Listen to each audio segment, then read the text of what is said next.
Œuvre de Maria Valtorta, tome 3, chapitre 31, intitulé Troisième sermon sur la montagne. Les conseils évangéliques qui perfectionnent la loi. Vision du 25 mai 1945. Le sermon sur la montagne continue. Le lieu et l'heure sont toujours les mêmes. Il y a encore plus d'affluence.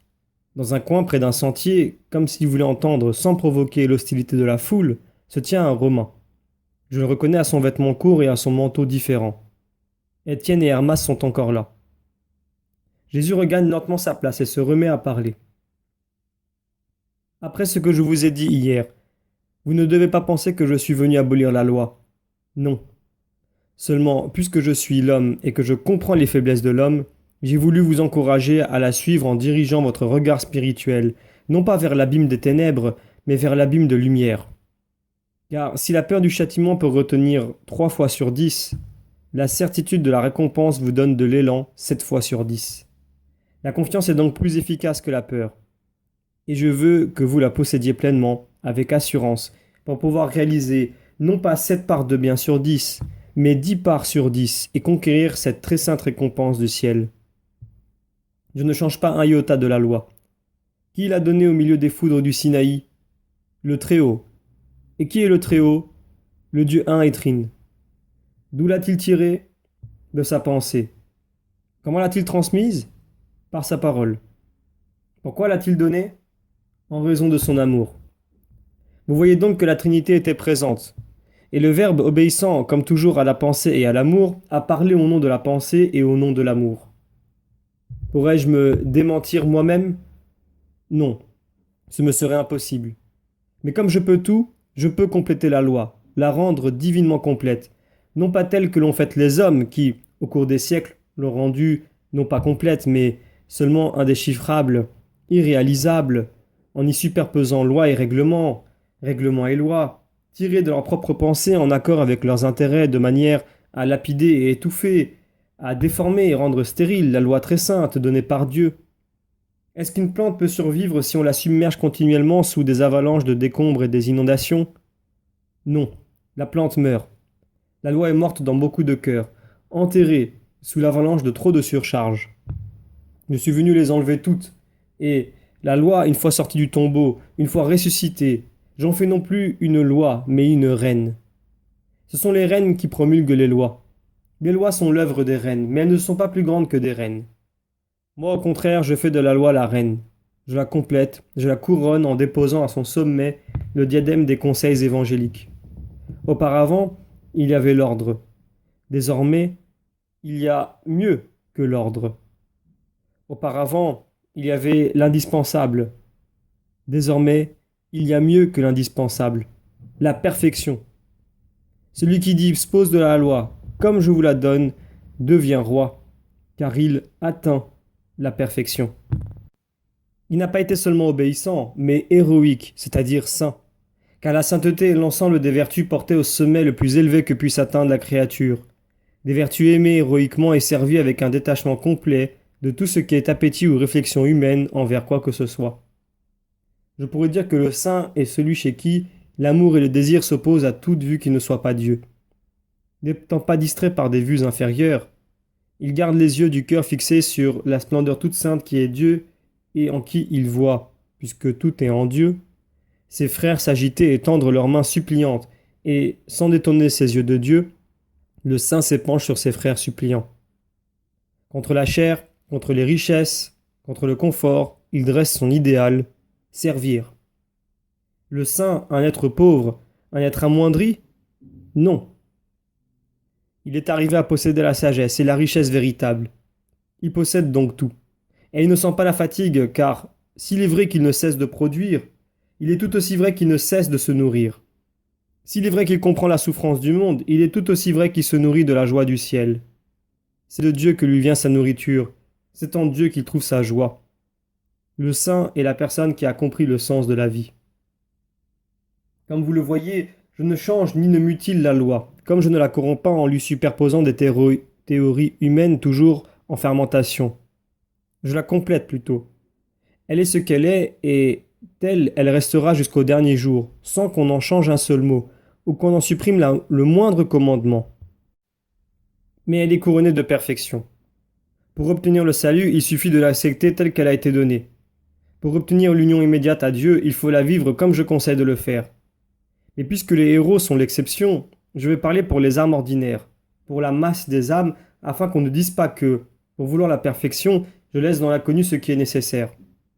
Cependant, de ce que je vous dis, retenez bien ceci. Celui qui se permet de violer l'un des plus petits de ses commandements sera considéré comme l'un des plus petits dans le royaume des cieux. Et celui qui en amènera d'autres à les violer sera considéré comme très petit, lui-même et celui qui l'a amené à les violer. À l'opposé, l'homme qui par sa vie et ses œuvres plus encore que par ses paroles aura persuadé les autres d'obéir. Celui-là sera grand dans le royaume des cieux et sa grandeur s'accroîtra pour chacun de ceux qui l'aura porté à obéir et à se sanctifier de cette façon. Je sais que ce que je vais dire sera désagréable pour un grand nombre. Mais je ne puis mentir, même si la vérité que je vais énoncer me crée des ennemis. En vérité, je vous dis ceci. Si votre justice ne se recrée pas en se détachant complètement de cette pauvre chose qu'on a injustement dénommée justice, celle que les scribes et les pharisiens vous ont enseignée, si vous n'êtes pas beaucoup plus juste, vraiment juste, que les pharisiens et les scribes qui croient l'être en accumulant les formules, mais sans changer profondément leur âme, vous n'entrerez pas au royaume des cieux. Gardez-vous des faux prophètes et de ceux qui enseignent l'erreur. Ils viennent à vous comme des agneaux, mais ce sont des loups rapaces. Ils viennent à vous sous des dehors de sainteté, mais ils se moquent de Dieu. Ils prétendent aimer la vérité, mais se nourrissent de mensonges. Examinez-les avant de les suivre. L'homme a une langue pour parler, des yeux pour voir et des mains pour faire des gestes. Mais il y a autre chose qui témoigne avec plus de vérité de ce qu'il est réellement, ses actes. Et que voulez-vous que soient deux mains jointes pour la prière si ensuite l'homme est voleur et adultère? Que sont deux yeux qui chavirent de tous côtés pour jouer aux inspirés, si ensuite, une fois passée l'heure de la comédie, ils se plaisent à regarder avidement la femme ou l'ennemi dans un désir de luxure ou d'homicide? Que voulez-vous? Que soit la langue qui sait entonner la chanson mensongère des éloges et séduire par des paroles mielleuses, quand par derrière elle vous calomnie et est capable de se parjurer pour vous faire passer pour des gens méprisables? Qu'est la langue qui fait de longues oraisons hypocrites mais s'en va aussitôt détruire la réputation du prochain ou séduire sa bonne foi? Elle est répugnante. Les yeux et les mains qui mentent sont répugnants. Mais les actes de l'homme, ses vrais actes, c'est-à-dire sa façon de se comporter en famille, dans le commerce, envers son prochain et ses serviteurs, voilà ce qui témoigne. Voici un serviteur du Seigneur. Car les actions saintes sont le fruit d'une religion vraie. Un bon arbre ne donne pas de mauvais fruits, comme un arbre mauvais ne donne pas de bons fruits. Ces ronces pleines d'épines pourront-elles donner des raisins savoureux? Et ces chardons encore plus piquants pourront-ils faire mûrir des figues délicieuses? Non, en vérité, vous ne cueillerez sur les premiers que quelques mûres peu agréables, et ce sont des fruits immangeables que donneront ces fleurs épineuses bien qu'elles soient des fleurs. L'homme qui n'est pas juste pourra inspirer le respect par son aspect, mais par cela uniquement. Même ce chardon plumeux ressemble à une touffe de fil d'argent très fin que la rosée a ornée de diamants. Mais si par inadvertance vous le touchez, vous voyez que cette touffe n'est qu'une masse de piquants qui vous font souffrir et sont nuisibles aux brebis. Aussi les bergers les arrachent-ils de leur pâturage et ils les jettent au feu allumé pendant la nuit pour que même les graines n'échappent pas à la destruction. Juste mesure de prévoyance. Moi je ne vous dis pas tuez les faux prophètes et les fidèles hypocrites, mais au contraire, laissez-en la charge à Dieu. Je vous dis pourtant, faites attention, écartez-vous-en, pour ne pas être empoisonnés par leur suc. Je vous ai enseigné hier comment Dieu doit être aimé. J'insiste maintenant sur la façon dont on doit aimer le prochain. On disait autrefois, tu aimeras ton ami et tu haïras ton ennemi. Non, qu'il n'en aille pas ainsi. C'était bon pour les temps où l'homme n'avait pas le réconfort du sourire de Dieu. Mais maintenant viennent des temps nouveaux, des temps où Dieu aime tant l'homme, qu'il lui envoie son Verbe pour le racheter. Maintenant le Verbe parle, et c'est déjà la grâce qui se répand. Puis le Verbe consommera le sacrifice de paix et de rédemption, et la grâce non seulement sera répandue, mais elle sera donnée à toute âme qui croit au Christ. C'est pour cela qu'il faut élever l'amour du prochain à la perfection, il ne fait pas de distinction entre l'ami et l'ennemi.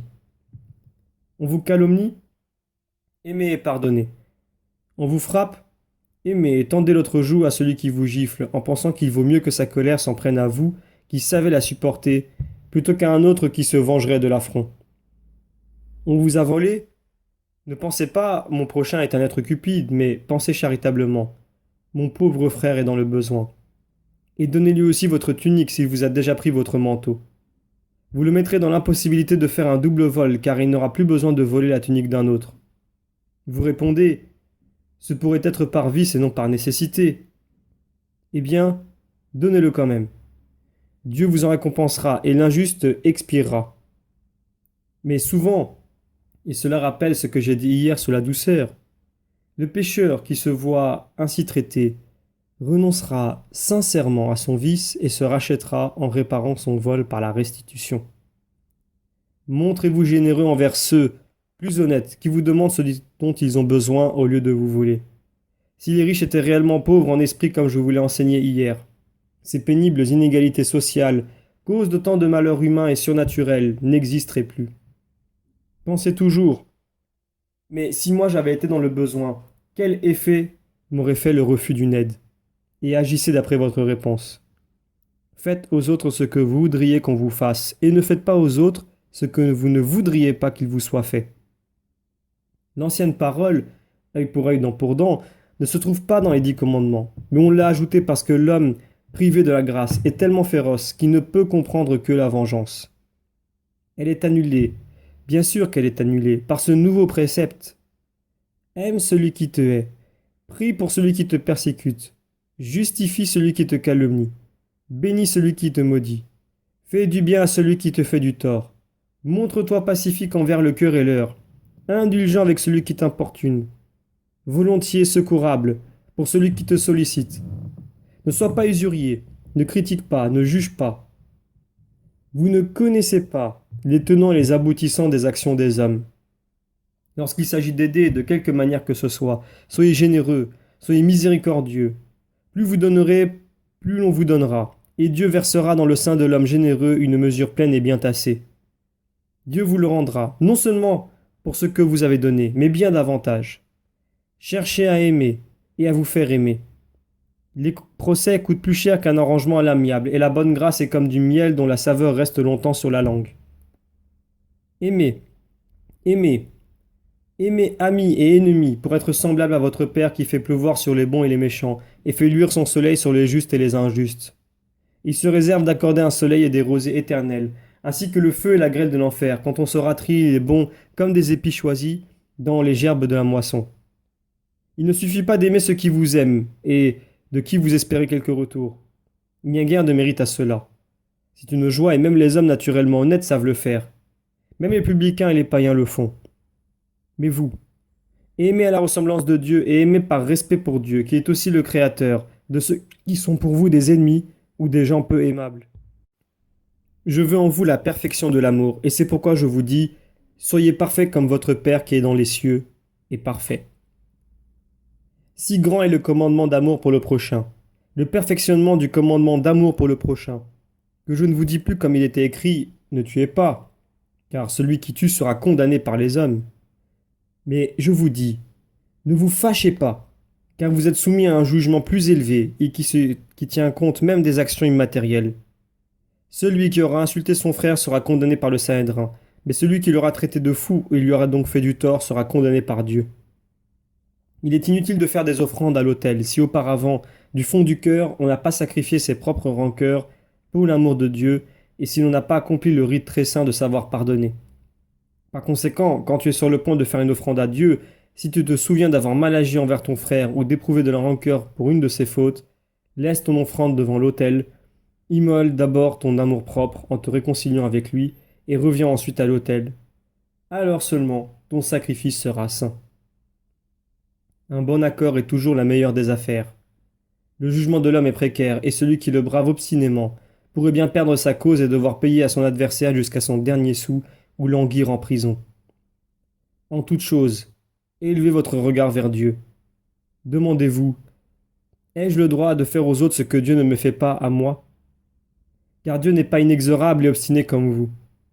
Malheur à vous s'il l'était, personne ne serait sauvé. Que cette réflexion vous amène à des sentiments doux, humbles, pleins de pitié. Alors vous obtiendrez de Dieu votre récompense, ici-bas et après.